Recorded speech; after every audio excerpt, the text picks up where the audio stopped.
السلام علیکم جناب. دا زه چې کوم ځای کې ولاړ یم دا د جهانګیري پل دی. جهانګیري نه صوابۍ طرف ته انټرنس چې کوم دی دا په دې باندې دی او د دې دوه دې سره روډونه دي هغې باندې به خبره زه کومه. نمبر 1 تاسو چې کله په دې صوابۍ روډ باندې د جهانګیري اډې طرف ته ځئ مخامخ نو ستاسو د رایټ سایډ نه دا رایټ سایډ دی د دې سایډ نه یو روډ راغلی دی چې دا شیدو کلي تاسو ورته ویلی شئ چې د هغه ځای نه راغلی دی او دې جهانګیري روډ سره جهانګیري صوابي روډ چې کوم دې سره دا دلته کې ټچ شوی دی. همدا روډ چې کله تاسو مخکې خپل لیفټ سایډ ته وګورئ نو دا بیا دا بایپاس روډ تاسو ته ویل شي او دا تاسو ټچ کی پنجاب روډ سره مطلب پېښور پنډي روډ چې کوم دغې سره به تاسو ټچ کی دا روډ دی. کله چې په دې روډ باندې اوس د دې پرابلم دا دی چې تیر شوي تقریبا 2 کال په دې باندې کار سټارټ دی او تاحال په دې باندې کار سټارټ ورته ووایه یا که زه وایم چې سټاپ شو نو دا به زیاته ښایي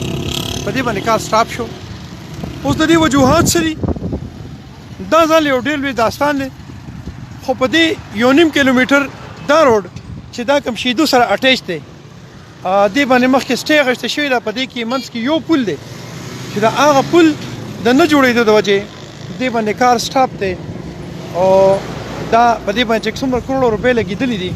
نو ما ته اندازه نشته 1.5 کیلومیټر دا دی او داسې په دې باندې دا لیفټ سایډ ته چې کوم دا روډ بایپاس جهانګیره بایپاس روډ تاسو ویلی شئ نو دا په دې باندې تقریبا 1.5 کیلومیټر دا دی او دې باندې هم کار سټاپ دی ځکه چې په دې باندې دغلته مخکې یو پل جوړیږي چې د هغه پل د نه جوړېدو په وجه باندې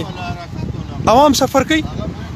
دا روډ چې کوم تاسو وینئ چې کوم ځای کې زه ولاړ یم نو د دې نه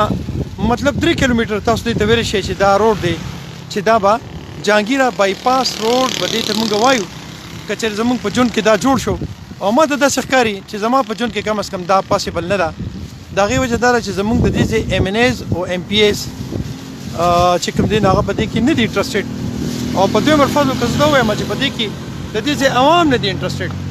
دوی ته دا پته نشته دی چې د دې نه به موږ ته څومره فایده کېږي یا به د دې نه موږ ته څومره نقصان کېږي. لہذا دا به تر هغې پورې سټاپ وي په دې باندې کار چې تر کوم پورې مونږ په ژړا نه شو مونږ د خپلې مور نه پی ونه غواړو. نو د حکومت دا ښکارندې چې کوي دا به تاسو څنګه چې معلومه ده چې تاسو کله د مور نه پی ونه غواړئ دا به تاسو ته پی نه درکوي تر کومې تاسو ونه ژاړئ دا به تاسو نه اټینډ کوي. لہذا زموږ دا دواړه روډونه چې دا روډ چې په هغې باندې تقریبا 3 کیلومیټر فاصله دی جوړیږي تېر شوي 8 کال په دې باندې پر دې پروجیکټ باندې کار روان دی خو ایٹ د مومنټ سټاپ نو